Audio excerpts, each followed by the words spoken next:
whenever we come together in numbers like this, we can save everybody's farm. We must stand together. The town of Glenwood nearly doubled in size as farmers rallied to save themselves and a way of life. We're right in our stand for rural America. And I want to tell you this, that we are not going to stand by and watch our state government and our federal government play games with farmers anymore. You know, there is one crime that is committed all the time in rural America, and that crime is that we are not paid a fair price. That crime is committed every day. Where's the law? Go sale! Call it on! Go sale! Call it on! Call it on! Go sale! The foreclosure of Jim Langman's farm was postponed for the third time in as many months. And to make their presence known even further, the group Groundswell invited a former presidential candidate to join their cause. In our right mind, we must choose farms over arms and give peace and justice a chance. Jackson has met with Governor Perpich and set up a meeting in 2 weeks to unite all interested groups and lobby for greater farm relief. Tears welled in farmers' eyes as the Reverend likened today's trouble in the country to the passion of 2,000 years ago. The government wants to be Pilate and wash its hands, while innocent farmers face crucifixion, eviction, and humiliation. Jesus was not guilty as charged, and the farmers who have been accused of being greedy and poor managers are not guilty as charged. Bring them on. From the town park up Main Street to the county courthouse, farmers took up their own crosses, stopping at the site of foreclosures of the past to hope and pray. We cannot stop the government from engaging in crucifixion, but the government cannot stop us from rolling the stone away and having a resurrection and new life and new hope and new unity and new possibility. From here, farmers and their supporters will lobby lawmakers to pass a moratorium on farm foreclosures. They want state officials to realize they come as farmers in 1985 and voters in 1986. Kevin Burns, Channel 9 News, Glenwood. Across lines of race and religion and region and sex, who simply have found common ground, and then they found moral higher ground. When Jesse Jackson called himself an African American, his message was just part of today's heightened awareness of African heritage. Well, I think that the truth is always relevant. And I think that today, if we look at the composition of the American society, everyone who is here came from someplace else. And understanding that truth, Camara says, is more and more valuable in today's society. Our position in the world has not always been one of subjugation and exploitation, but as major contributors to world thought and technology. The people brought to this country on slave ships referred to themselves as Africans. Since then, there's been a progression of names they've called themselves: Negroes, Afro-Americans, blacks, African Americans. Camara says that represents more than a superficial change. It's an evolution of self-image. I think that there has always been that tendency, you look homeward, and there have been elements who have always done that. It's kind of like when Jesse Jackson said that we are African Americans, then everybody got interested in that. But there were many people who were saying that long before Jesse said that. We're saying hell no to police brutality. Recent protests against police have heightened local concerns about racism. Camara says those demonstrations are a sign of African American self-awareness.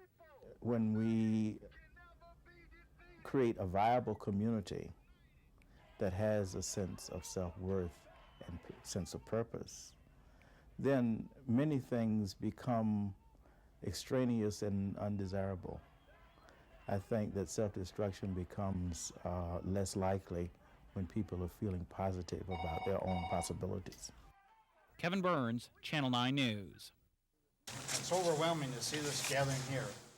Darrell Weiss is a proud man today. The Reverend Jesse Jackson was paying a visit. Weiss almost lost his farm 2 years ago, but a loan from friends and a kind banker kept him going. Jackson knows his story. I'm prided myself in being a fighter, and I'm still here. G made $6 billion between 81 and 83 and paid no taxes and got $182 million in tax rebate. At about the same time, we were losing jobs and farms. My friends. Indeed, it's the farmer that Jackson is trying to pull into his coalition here in Minnesota, and students are coming voluntarily all the way out to the Weiss farm.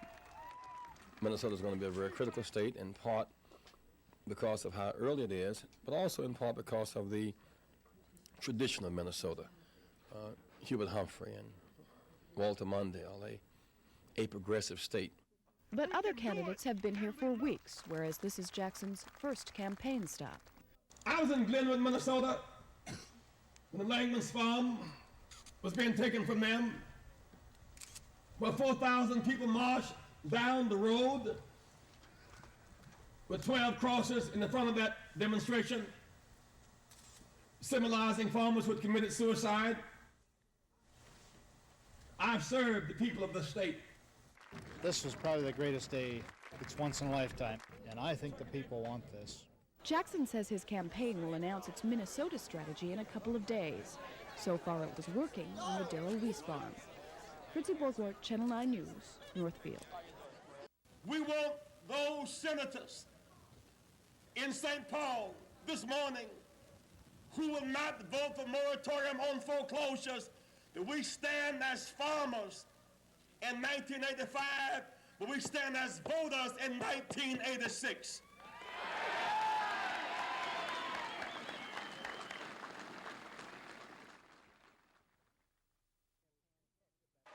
Jesse Jackson couldn't have handpicked a better audience. OIC members specialize in one of Jackson's campaign themes, meaningful job training. And I suppose there's nothing more embarrassing than catching her with a truck and can't drive it than to have freedom without having preparation. But Jackson's message also touched on helping unwed mothers, fighting illiteracy, and preventing drug abuse. These two are areas OIC is slowly becoming involved in. So we take our head out of the sand and we face realistically what those real issues are to make every American creative and positive. Those who are tax consumers, make them taxpayers, and above all, to afford the opportunity for every American to compete. This is what the OIC mission is all about, large corporations interviewing trainees. It's the annual Job-O-Rama being held over the next few days. Minnesota officials used the occasion to announce they're expanding OIC's role in the state. As of this meeting, we are moving forward with the Mille Lacs Indian Reservation to establish the first OIC on an Indian reservation, again to uniquely customize training tied to economic development. Jackson used the occasion to repeat his call for a moratorium on farm foreclosures. These farmers bust, the bankers are going to bust. And then they can't buy what you learned to make. The tractors you learned to make, if they can't buy them, then you can't get the job to make them. We're all members of one family. Jackson did well in the Minnesota caucuses. Roughly 1/3 of the state's national delegates will be Jackson supporters. The candidate doesn't plan to return to Minnesota before the fall. Kevin Burns, Channel 9 News, in Minneapolis.